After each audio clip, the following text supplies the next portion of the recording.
Hey guys, and welcome back. Last time we chatted a little bit about disappointment, and the truth is that no matter who you are, like everyone in the world has experienced disappointment at some time or another. Like whether it's like we've tried to achieve something, or we've set a goal that we really wanted to go for, and we kind of just didn't make it and we felt disappointed, or whether we disappointed because we trusted someone or believed in them and then they kind of let us down and they didn't follow on that. Whatever it is, we all know what it's like to be disappointed. We know disappointment. But the problem is disappointment tends to hang around and it builds up until it becomes like this absolute mass of negativity. And all that it does is it ends up holding us back. The good news though is that your best days are still ahead. God created you to do amazing and wonderful things.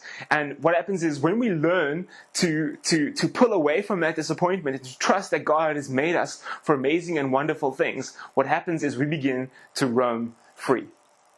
Now, disappointment is not something new to me at all. See, I have this annoying thing where, all of my siblings were really good at everything, okay? So, literally, we had, Western Province swimmers, Western Province martial artists, we had guys who were top of their grade in academics, we had models and all kinds of, different things. And so, being the very last one of all my siblings, I ended up in this space where, no matter what I did, I never quite measured up to any of their achievements. So you know what? If I made the first team in football, that was okay because my brother had made that earlier. You know what? If I won a medal in a tournament, it was okay because if I won bronze, they'd won gold. If I achieved something in mathematics. Okay, who am I kidding? I never achieved anything in mathematics, and that was more of a disappointment because, my other brother, he did so well at maths, he just got it, and he did so well, and now he teaches maths and all this kind of stuff. And so we ended up in this space where, no matter how much I tried, I always kind of felt a little bit disappointed. I always kind of felt like I was never quite managing to, live up to the things that they were doing. So I always felt a bit disappointed in myself. Every achievement I had was a bit of a disappointment. And so the question that we really should kind of pause here for a second and ask is this: why am I disappointed in myself? Because the truth is we've all been there before. We've all know what it's like to be disappointed in ourselves. But where does that disappointment come from? And so what happens is our disappointment tends to come from two places. The first one is ourselves. We tend to be disappointed in ourselves, and that disappointment sometimes comes from ourselves. We feel disappointed in ourselves. We feel like we've let ourselves down. Maybe you started the term or the year and you had this thing in mind. You're going to work extra hard. You're going to put in those extra hours, and you're going to get a 70%, you're going to get a 75%, you're going to get an 80% or whatever the case would be. And you kind of you know those marks that you're aiming for, and you really kind of put your effort into it.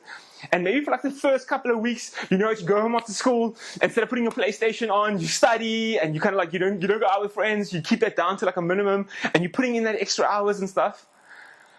The problem is though, a term is long, right? And a year is long. And after a while, what usually happens is we kind of just tend to kind of go back to the way things used to be. We've worked really hard for 2 weeks now. We can actually just afford to relax a little bit. And then the report comes. And we get that report, and you know what? It's no better than what we had previously. And we feel disappointed. We feel like we let ourselves down. We feel like we didn't achieve those marks that we really wanted to.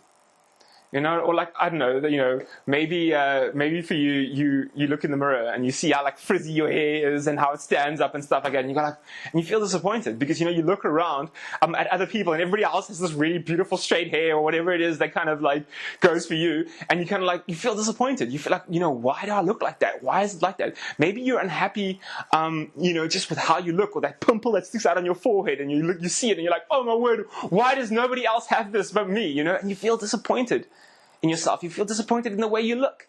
Maybe you feel disappointed in your talents, in the things that you can do. You're not the best netball player, or you're not the best player on the cricket team. And so you end up going away and you feel disappointed in yourself because you feel like you haven't lived up to a standard. That's the first thing. Sometimes we're disappointed in ourselves, and that disappointment comes from ourselves. But sometimes we're disappointed in ourselves, and that disappointment actually comes from others. Sometimes we aren't the source of the disappointment we feel in ourselves. Maybe you don't have a problem, with the marks that you got. Maybe you're pretty happy. Maybe you think, that's not too bad. I did okay, But maybe your parents are expecting 97% and you only got 95%, and now it's the end of the world because that 2%. How could you not achieve that 2%? Maybe our disappointment comes because others point out all the things in ourselves that aren't good enough. Things like how we look. Maybe other people are the ones pointing out, oh my word, have you seen your hair? It's like a wild bush up there. Why can't you sort that thing out, And you don't have a problem with it, but somebody else does. Maybe our disappointment comes in because that person we really liked, or maybe even the person we were dating, has chosen someone else. Because that person has things that we don't. That person is better. And so what they do is they make us feel like a disappointment. I know even right now as I'm saying all of these things, for some of you guys, this stuff is so real. We feel disappointment. And whether that disappointment in ourselves is coming from us or whether it's coming from others, we feel like a disappointment. And we feel like that disappointment is trying to tear us down. And what it does is it keeps us from all the best that God has for us. Right? Here's the thing though. The root of most of the disappointment we ever feel in ourselves, the root of most of the disappointment that others put on us, it usually comes from comparison. What do I mean by that? I mean that if we look at why we feel disappointment, like why do we feel disappointed in ourselves, or why is someone saying that we're a disappointment? Usually there's a comparison to be found somewhere. Usually there's someone comparing stuff like that. And that comparison can be like comparing ourselves or someone comparing us to someone else's academics, comparing ourselves or someone comparing us to someone else's talents or their abilities. It can be us comparing ourselves or someone else comparing the way we look. Our weight, how we feel about ourselves. They can be comparing that to somebody else. It can be us or someone else comparing our stuff, the things that we have, how much money we have, the resources we have, what our family life is like, comparing those things. And so what happens is when we're disappointed in ourselves or when other people put disappointment on us, it's usually because we haven't lived up to some kind of comparison. We don't compare to other people.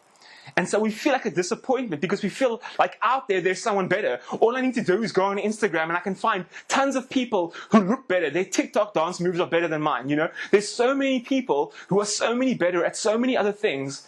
And so I can feel disappointment in ourselves, or other people can tell us we're a disappointment because we don't live up to what we think. They get better marks. They're better on the sports field. They're prettier. They live in a better house. They have more things.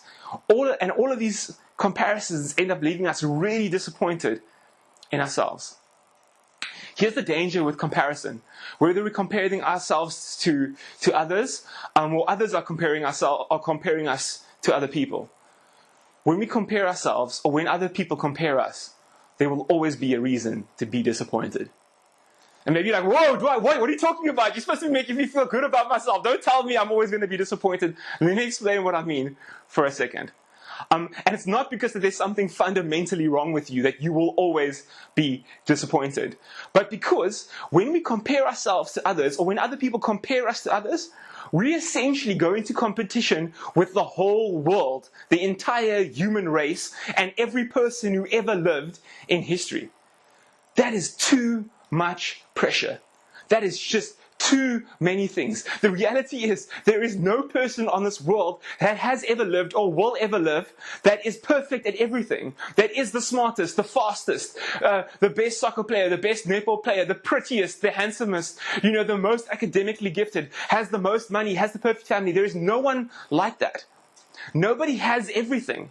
And so what happens is, as long as we're comparing ourselves to someone, we will always find someone else who seems to be better than we are. You see, if our value is always measured by comparison, we will always end up being disappointed in one way or another. Here's the thing though. God talks a lot about value. And one of the most beautiful pieces of scripture is found in Psalm 139. And I want you guys to listen to what it says. It's Psalm 139. I'm going to read from verse 13 up to verse 16. And this is what it says. It says, "For you created my innermost being. You knit me together in my mother's womb. I praise you because I am fearfully and wonderfully made. Your works are wonderful. I know them full well. My frame was not hidden from you when I was made in the secret place, when I was woven together in the depths of the earth. Your eyes saw my unformed body. All the days ordained for me were written in your book before one of them came to be. How awesome is this? This is God talking about your value. How valuable you are. It's God talking about your worth, right? And you know what's amazing? It talks about all these incredible things about how God knew you from the very beginning, how He lovingly put you together, how He predestined amazing things for you to do. It talks about all of those incredible things. Do you know the one thing it doesn't talk about though? You know the one thing you will never find if you ever read this is a comparison. God never says you are fearfully and wonderfully made because you're better than that person. God doesn't say, you know what, your works, it doesn't say the works are wonderful because you know what, you happen to be better on the sports field than someone else. It doesn't say that you are woven together by God lovingly, which makes you better than someone else or worse. There's no comparisons anyway. Because here's the thing, your value has never been determined on the scale of your comparison to somebody else. Your value has never been determined by how good you are compared to another person. Your value comes from God. He made you. He knows your worth. He created you to do wonderful things and not to be held back by disappointment from false comparisons. You see, I know what it's like to compare myself to others. And I know what it's like to be disappointed because I don't measure up. I also know what it's like to be made to feel disappointed in myself because other people tell me I don't live up to whatever it is that they think I should be living up to somebody else's comparison. But the truth is, those are all false comparisons, and false comparisons always lead to disappointment. But you know what the best thing about a false comparison is? Is that it's false. They don't have anything to say about what your real value is. God so clearly lays out your real value there in Psalm 139. You are fearfully and you are wonderfully made, and you are made to do the amazing things that God has in store for you. So don't let your comparisons or the comparisons of others lead you to be disappointed in yourself.